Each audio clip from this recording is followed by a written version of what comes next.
Thank you for having me. It's quite a momentous time in the history of the world, I would say, not just America or Nigeria or Africa, for instance, but the whole world, because the implications are far and deep. Now, citizenship redefinition by Trump is going to be quite exciting to see how it will be implemented. However, the emphasis on illegal immigrants, I think, is key, because it distinguishes between those that may enter the United States legally and those that could do so illegally. Now, when you look at those who might get there legally, it means some of these rights might remain on the books, and so people might still enjoy some of those things.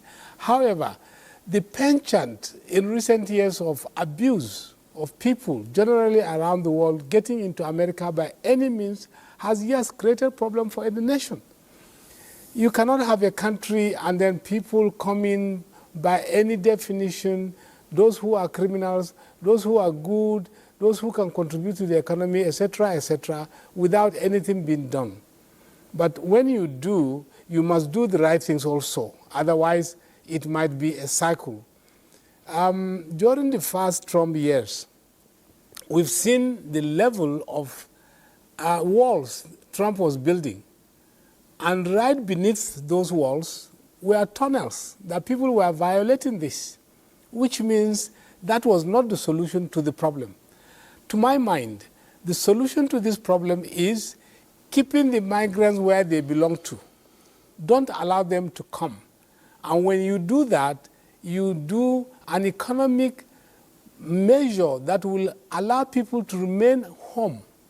But as long as one country becomes too attractive and other countries are suffering in abject poverty, we are going to see a continuation and growth of migration, illegal or otherwise. So the world has some lessons to learn, like America did in the 70s and 80s when it started fighting drugs. You know, it took the fight to the drug-producing countries. That did not succeed very well, but at least it ameliorated in a way. So today, the world is faced with economic sabotage, I would say, because a lot of countries are too poor to believe. Now, if the resources of this world belongs to all of us, then there has to be another way of resource distribution so that people can find livelihoods where they stay. They don't have to migrate to some other places. Because now, America has created an environment or country or a situation where everybody seems to be living very well, and then the world is living also in poverty. That is the key question.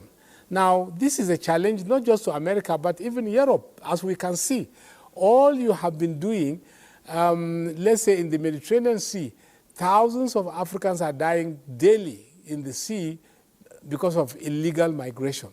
All the Coast Guard activities, all policy measures by the European Union and what have you has not stopped this, has not even reduced this. So America has a responsibility because, like Trump has observed, most of these migrants are within the American neighborhood: Venezuela, Mexico, Ecuador, Paraguay, Peru, and the rest of them. So in that regard, it means America needs to stretch its hand across the border and see how and what do we do to keep these migrants at home.